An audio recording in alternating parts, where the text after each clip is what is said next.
तो चलिए आज की इस वीडियो को हम स्टार्ट करते हैं और आज की इस वीडियो में हम एक इम्पोर्टेंट टॉपिक को करने वाले हैं। तो देखिए यहाँ पर जो बात है वो पैसिव की होगी और पैसिव के अलावा जो आपका एक्टिव का स्ट्रक्चर है उसकी भी होगी। सबसे पहले आप एक बार पैसिव का जो सेंस होता है, जो उसका रियल सेंस होता है हमारी डेली लाइफ में, उसको समझ लीजिए। यहाँ पर देखिए ये कोई व्यक्ति है, जो फर्स्ट लिखा हुआ है ये कोई व्यक्ति है और किसी ने इसको घूंसा मार दिया और देखिए इसकी आंख भी सुजा दी, मुंह से इसके ब्लड आ रहा है, खून आ रहा है। अब हम कैसे बोलेंगे इसको कि इसको किसी ने पीट दिया है ना भाई, हम यही तो बोलेंगे इसको किसी ने पीट दिया। क्यों बोलेंगे? क्योंकि हमें ये तो पता ही नहीं है इसको पीट कौन रहा है, या फिर अगर हमें ये भी पता है कि इसको पीट कौन रहा है और हम उसको बताना नहीं चाहते कि ये इसको पीट रहा है, हम खाली ये बोलना चाहते हैं कि भाई इसको पीटा जा रहा है या फिर इसको पीट दिया है। मतलब हमने जो काम को करने वाला है ना, जो इसको पीटने वाले काम को कर रहा है उसके बारे में नहीं बताया है। तो जब हम जो काम को करता है या तो उसको छुपा देते हैं या फिर उसको बताना नहीं चाहते, सिर्फ हम उसको दिखाते हैं जिस पर काम किया जा रहा है। तो काम किस पर किया जा रहा है? इस व्यक्ति पर किया जा रहा है, ठीक है। तो ये व्यक्ति यहां पर एक तरह से ऑब्जेक्ट है, तो इसी को कहते हैं पैसिव। जब हम सब्जेक्ट को छुपा देते हैं या सब्जेक्ट को बताना नहीं चाहते, यानी कि हमारा फोकस होता है ऑब्जेक्ट पर, ठीक है। हो सकता है कि भाई ये जो व्यक्ति इसको पीट रहा है इसको हम जानते ना हो, इसलिए हमने बोल दिया कि भाई उसे कोई पीट रहा है, वहां जाकर देख लो, उसे बचा लो। मतलब हो सकता है इसे जानते ना हो। हमारा मेन मकसद क्या है? इसके बारे में बताना कि भाई ये पिट रहा है, तो काम इस पर हो रहा है। तो इसलिए हम बोलते हैं कि जो सब्जेक्ट है वो ऑब्जेक्ट बन जाता है, जो ऑब्जेक्ट है वो सब्जेक्ट बन जाता है। आपने सुना होगा ना पैसिव में। उसी तरह से देखिए, मान लीजिए ये कोई बुक सेलर की दुकान है, ये कोई लाइब्रेरी है, बुक सेलर की दुकान है। अब यहां पर हम यहां कर निकल के जा रहे हैं, रास्ते से निकल कर जा रहे हैं और किसी ने बोला हमसे कि भाई यहां पर किताबें बेची जाती हैं, यहां पर किताबें बेची जाती हैं। अब देखिए किताबों से हमें लेना देना है, ना कि हमें इससे लेना देना है जो इन किताबों को बेच रहा है। हमें इससे कोई लेना देना होता है? नहीं होता। हमें सिर्फ अपनी किताब से मतलब होता है। मतलब काम को करने वाला तो ये है, लेकिन हमें मतलब काम को करने वाले से नहीं बल्कि उस काम से ही है, यानी कि इस वाली चीजों से। तो यही आपका पैसिव के अंदर आता है। मुझे आशा है कि आपको इसका रियल सेंस समझ में आ गया होगा। तो जब हम आगे पढ़ेंगे तो आपको और अच्छे से समझ में आएगा। ये तो थी पैसिव की बात। बाकी जो एक्टिव के स्ट्रक्चर्स होते हैं उनमें तो भाई ये दिखाना पड़ेगा जो ये काम को कर रहा है, ठीक है। तो चलिए देखते हैं। तो देखिए जो बी, बीन, बीइंग, ये इस तरह का होता है। इसमें यदि हमें प्रेजेंट में इज एम आर को बनाना है तो is being, am being, are being, ये आपके पैसिव का स्ट्रक्चर होगा। किसका? पैसिव का। और इसी तरह से पास्ट में आपका वाज बीइंग और वर बीइंग, ये आपका पैसिव का स्ट्रक्चर होगा। तो चलिए देखते हैं। सबसे पहले हम देखेंगे वाज वर के साथ बीइंग का प्रयोग। वाज वर के साथ बीइंग का प्रयोग, इसका मतलब होता है किया जा रहा था, कोई काम किया जा रहा था पास्ट में, ठीक है। क्योंकि वाजवर तो भैया पास्ट के बारे में बताएंगे और जहां भी वाजवर होगा मतलब वहां पास्ट का सेंस होगा। और ज्यादातर वाजवर का उपयोग हम तब करते हैं जब कोई कंटिन्यूटी वाली बात के बारे में बताते हैं, ठीक है। वैसे तो इसका प्रयोग कई जगह पर होता है, कहीं किसी की सिचुएशन के बारे में बताने के लिए भी करते हैं पास्ट में, पैसिव में भी इनका प्रयोग होता है। लेकिन हम ज्यादातर जो कंटिन्यूटी वाले वाक्य हैं उनके बारे में करेंगे। तो कोई काम किया जा रहा था पास्ट में, ठीक है। स्ट्रक्चर देखिए, अब ये पैसिव में है तो ऑब्जेक्ट सबसे पहले आएगा। आपने सुना होगा ना, ऑब्जेक्ट सब्जेक्ट बन जाता है, सब्जेक्ट ऑब्जेक्ट बन जाता है। तो इसी तरह से ऑब्जेक्ट सबसे पहले आएगा, फिर वाजवर आएगा। अब ये डिपेंड करेगा कि आपका ये आगे वाला जो ऑब्जेक्ट है ये क्या है। यदि थर्ड पर्सन सिंगुलर है, ही, सी, इट है, किसी व्यक्ति का नाम है तो वाज आ जाएगा। इसके अलावा अगर कुछ और है तो वर आ जाएगा। फिर आपको बीइंग लिखना है और पैसिव है तो वर्ब की थर्ड फॉर्म आएगी हमेशा। OW का मतलब है अदर वर्ड्स आ जाएंगे। देखिए दूध बेचा जा रहा था, दूध बेचा जा रहा था। अब यहां पर मैंने लिख तो दिया the milk was being sold, दूध को बेचा जा रहा था, the milk was being sold. लेकिन अब यहां पर इस दूध को बेच कौन रहा था? देखिए हमें उससे कोई लेना देना नहीं है ना, हमें सिर्फ मतलब किससे है? दूध से। जैसे हम बोलते हैं ना कई बार, भाई उस वाली गली में दूध बेचा जा रहा था, उस वाली गली में दूध बेचा जा रहा था। हमारा जो मतलब होता है वो होता है सिर्फ दूध से, यानी कि ऑब्जेक्ट से। तो दूध बेचा जा रहा था, the milk was being sold. अब यहां पर एक चीज समझ लीजिए, ये जो मिल्क है, ये द मिल्क है, ये आपका ऑब्जेक्ट है। वाज यहां से आ गया, बीइंग यहां से आ गया और सेल की थर्ड फॉर्म सोल्ड यहां से आ गई, ठीक है। नेक्स्ट देखिए, कमरे साफ किए जा रहे थे, कमरे साफ किए जा रहे थे। अब यहां पर कमरों को साफ किया जा रहा था, ठीक है। अब कमरों को साफ कर कौन रहा था ये नहीं बताया गया, तभी तो ये पैसिव में है। मैंने आपको बताया था ना, जो काम को करने वाला होता है उसको हम छुपा देते हैं, या फिर यदि हम उसके बारे में नहीं बताना चाहते तो उसको वहां से गायब कर देते हैं कि भाई उसको नहीं बताएंगे, बाकी जो काम हो रहा है ना, जिस पर काम किया जा रहा है, उन दोनों को बता देंगे। The rooms were being cleaned, कमरों को साफ किया जा रहा था, या फिर जो कमरे हैं वो साफ किए जा रहे थे। तो इसीलिए इनको हम पैसिव में रखते हैं, क्योंकि इसमें बीइंग आता है। आपने पैसिव वॉइस पढ़े होंगे तो आपने देखा होगा, जब हम कंटिन्यूटी का कोई भी वाक्य पैसिव में ट्रांसलेट करते हैं जिसमें कंटिन्यूटी होती है, तो उसमें हम बीइंग का इस्तेमाल करते हैं वर्ब की थर्ड फॉर्म के साथ। अब देखिए ये जो वाज वर है ना, इसके साथ हम दूसरा सेंस भी यूज करते हैं, वो मैं आपको आगे बताऊंगा। अब देखिए यहाँ पर मैंने आपको समझा दिया था कि इन सब के साथ आपको वर्ब की थर्ड फॉर्म यूज करनी है, ठीक है। हैज बीन हो गया, हैव बीन हो गया, हैड बीन हो गया, is being, am being, are being, was being, जो वर बीइंग है, इन सब के साथ वर्ब की थर्ड फॉर्म यूज होगी। तो ये बात भी आपको याद रखनी है। तो चलिए देखते हैं, मैंने बताया था आपको वाज वर के साथ एक चीज और यूज होती है जिसका नाम है टू।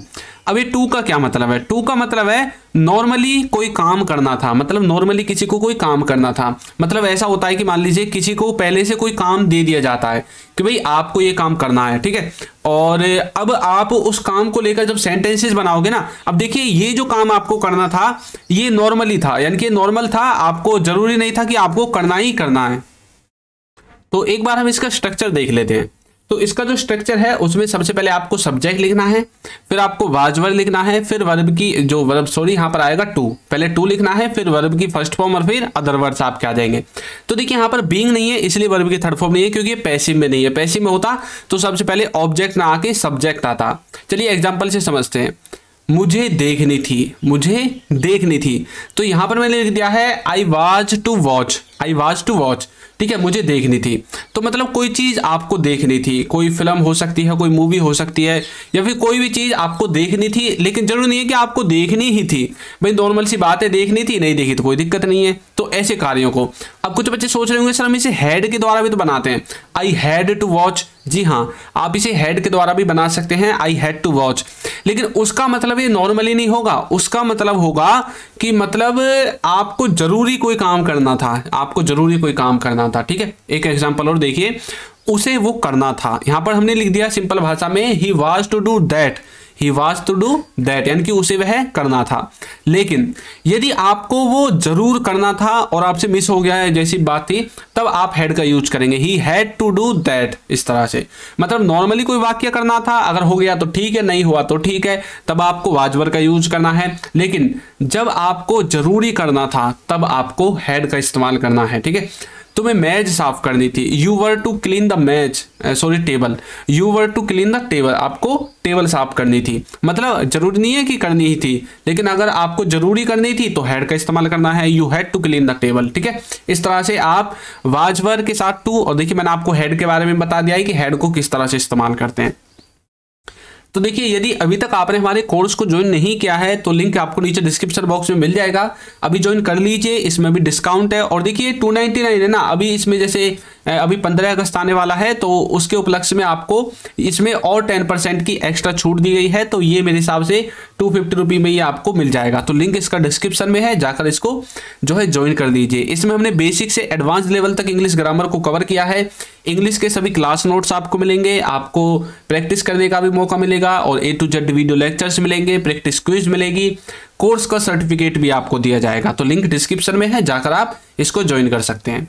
और कुछ बच्चे हैं जो हमारी बुक्स को परचेज करना चाहते हैं, ई बुक्स को परचेज करना चाहते हैं, तो उनका लिंक भी आपको उसी ऐप में मिल जाएगा, वहां से जाकर आप इन्हें भी परचेज कर सकते हैं।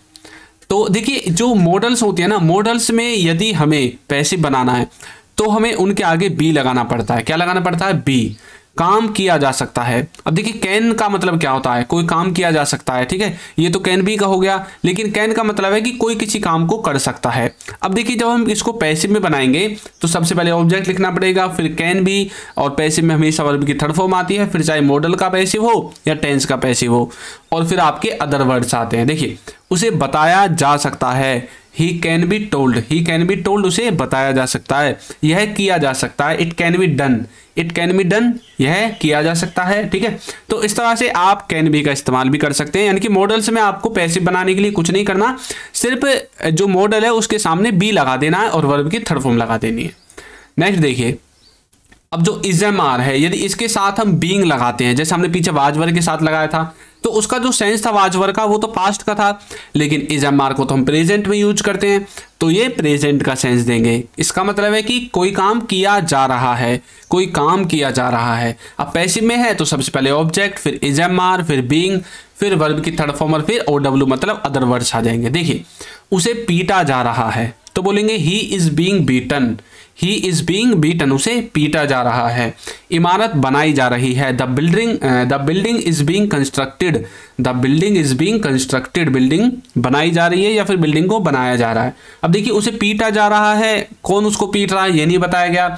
इमारत बनाई जा रही है, कौन उसको बना रहा है ये नहीं बताया गया। अब देखिए वैसे तो ये नॉर्मल सी बात है इमारत वाली कि भाई इमारत को बनाएगा कौन, मिस्त्री, मजदूर, ठेकेदार, लेबर वगैरह होती है, यही जो है घरों को बनाने का काम करते हैं। तो मतलब कुछ ऐसी बातें भी होती हैं मतलब जिनमें सबको पता होता है कि भाई काम को करने वाला कौन होता है, सिर्फ हमें उस काम के बारे में और उस ऑब्जेक्ट के बारे में बताने की जरूरत होती है। ठीक है, the building is being constructed, उसे पीटा जा रहा है, he is being beaten.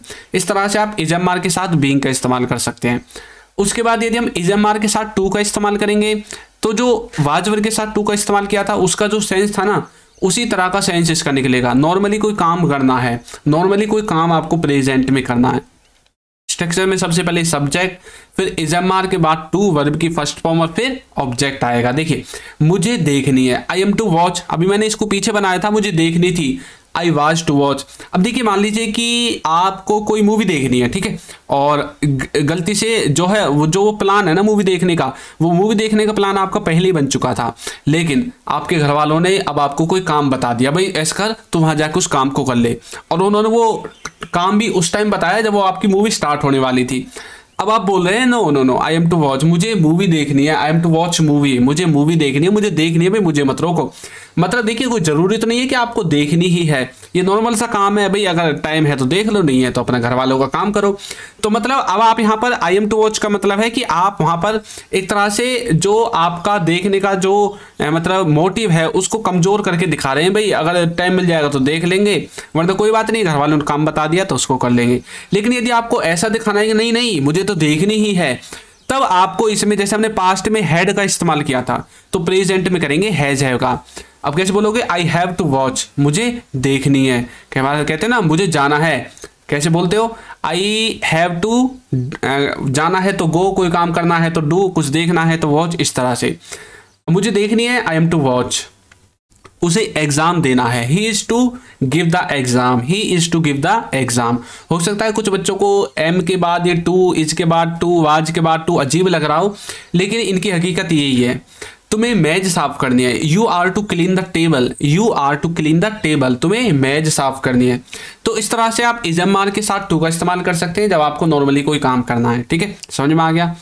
Next है शुड बी। मैंने आपको बताया था जब भी आप भी देखो और ये जो मॉडल है इसका पैसिव निकाले, जो पैसिव है वो बनेगा, लेकिन आपको भी श्योर नहीं होना है कि भाई बी आ गया तो पैसिव ही है। श्योर जब होना है जब बी के बाद वर्ब की थर्ड फॉर्म भी आपको सेंटेंस में मिले। इसका मतलब होता है काम किया जाना चाहिए। अब देखिए अब हम श्योर हैं कि भाई जो शुड भी है इसके बाद वर्ब की थर्ड फॉर्म है, तो मतलब ये पैसिव में है, क्योंकि जब बी आता है तो इसके बाद वर्ब की फोर्थ फॉर्म भी आ सकती है, यानी कि आईएनजी आप वर्ब के साथ लगाते हो ना, जैसे आप बोलते हो वर्ब की फर्स्ट फॉर्म के बाद आईएनजी, तो यदि वो आ जाती है तब ये पैसिव में नहीं होगा, तब इसका मतलब होगा कोई किसी काम को कर रहा होना चाहिए। ठीक है, तो इसमें सबसे पहले ऑब्जेक्ट, शुड बी, वर्ब की थर्ड फॉर्म और अदर वर्ड्स आएंगे। उसे पढ़ाया जाना चाहिए, he should be taught, he should be taught. उनको पकड़े जाना चाहिए, they should be caught, they should be caught, तो उनके पकड़े जाना चाहिए। तो इस तरह से आप शुड बी का इस्तेमाल कर सकते हैं। अब देखिए ये जो हैज है इनके साथ आपने देखा होगा कई बार बीन आपको दिखता है, तो ये जो इनके साथ बीन है ना भैया, ये बीन ही तो है रेडी की चढ़। ये बीन से ही हमें पता चलता है कि भाई यहाँ पर 99% पैसिव का इस्तेमाल किया गया है। इसका मतलब है कि कोई काम किया जा चुका है या फिर कोई काम हो गया है, लेकिन वहाँ पर हम जो काम को करने वाला है उसको नहीं दिखाते हैं। इसमें सबसे पहले ऑब्जेक्ट, हैज है के बाद बीन और वर्ब की थर्ड फॉर्म। ये पैसिव की सबसे बड़ी पहचान है कि उसमें वर्ब की थर्ड फॉर्म आती है, और इंग्लिश में यदि वो कंटिन्यूस का टेंस है तो आएगा बीइंग, BEING, और यदि वो परफेक्ट का है तो बीन आएगा, BEEN। ठीक है, देखिए खाना खाया गया है, या फिर आप बोल सकते हैं कि खाना खाया जा चुका है, तो बोलोगे the food has been eaten. लेकिन अब आपको एक चीज पता है, खाना खाया गया है या खाना खाया जा चुका है, इन दोनों का तो एक ही मतलब है, लेकिन ये नहीं बताया गया कि भाई खाना खाया किसने है। यानी कि काम को जो कर गया है ना, खाने खाने की जो काम को कर गया है उसके बारे में नहीं बताया गया है, इसीलिए इसको पैसिव में रखते हैं। उनको पूछा जा चुका है, दे हैव बीन आस्क्ड, उनको पूछा जा चुका है। किसके द्वारा पूछा जा चुका है ये भी नहीं बताया गया है, तो इसलिए ये भी पैसिव वॉइस में है। अब जैसे फिर से माइट के साथ बी आ गया, मतलब ये फिर से पैसिव में है। अब देखिए जो मे माइट मस्ट है ना, इनका प्रयोग ऐसा नहीं है कि फिक्स है, ये किसी का भी जो है सेंस निकाल सकते हैं। जैसे यहाँ पर निकाल दिया जा सकता है या फिर जाना चाहिए, मतलब कोई काम किया जा सकता है या कोई काम किया जाना चाहिए। स्ट्रक्चर वो सेम रहेगा, माइट बी के साथ वर्ब की थर्ड फॉर्म लगानी है और सबसे आगे ऑब्जेक्ट लगाना है। देखिए इसको किया जा सकता है या फिर आप बोल सकते हैं इसको किया जाना चाहिए, लेकिन आपने ये नहीं बताया भाई किसके द्वारा किया जाना चाहिए या फिर किसके द्वारा किया जा सकता है। कई बार आप यूं ही बोल देते भाई इसको किया जा सकता है, करवा दो इसको, मतलब किससे करवा दे, वो तो मैंने बताया नहीं कि किसके द्वारा करवाना है। तो बोलोगे दिस माइट बी डन या दिस शुड बी डन, दोनों ही ठीक है अपने अपने सेंस के हिसाब से, ठीक है। तो इस तरह से आप माइट बी का भी इस्तेमाल कर सकते हैं। अब देखिए प्रेजेंट में हमने हैज हैव बीन देखा था, तो पास्ट में हैज हैव का उल्टा कौन होता है, पास्ट में हैड। तो कोई काम किया जा चुका था, तो पास्ट में यदि हमें पैसिव बनाना है तब हमें हैड बीन का इस्तेमाल करना है। स्ट्रक्चर बिल्कुल वही सेम है, ऑब्जेक्ट हैड बीन, वर्ब की थर्ड फॉर्म और अदर वर्ड्स, काम को किया गया था। तो बोलोगे the work had been done, काम को किया गया था। और मुझे घर भेजा गया था, I had been sent home. अब भाई घर किसने भेजा था आपको, ये तो बताया नहीं ना, तो मुझे घर भेजा गया था, I had been sent home. इस तरह से आप had been, has been, is being, am being, are being, was being, were being और इन सब के साथ टू का इस्तेमाल कर सकते हैं। अब देखिए कुछ वैसे भी होते हैं जैसे हैज के साथ टू, हैव के साथ टू, हैड के साथ टू। यदि आपको उनके बारे में जानना है तो आप मुझे कमेंट करके बता सकते हैं। बाकी मैंने आपकी प्रैक्टिस के लिए एक सेंटेंस तो दिया ही है, हमें पढ़ाया जा रहा है, तो इसको आपको कमेंट करके बताना है कि इसका सही इंग्लिश क्या होगा। तो कोर्स को यदि आपको ज्वाइन करना है तो उसका लिंक आपको नीचे डिस्क्रिप्शन बॉक्स में मिल जाएगा, वहां पर लिंक मिलेंगे कोर्स 1 कोर्स 2 के नाम से, कोई से भी लिंक से जाकर आप उसको जो है बाय कर सकते हैं। तो आपको ये वीडियो कैसी लगी है जरूर बताइएगा, और यदि अभी तक आपने हमारे चैनल को सब्सक्राइब नहीं किया है तो चैनल को सब्सक्राइब कर दीजिए, वीडियो को लाइक कर दीजिए और एक अच्छा सा कमेंट करना बिल्कुल ना भूलें। Thank you.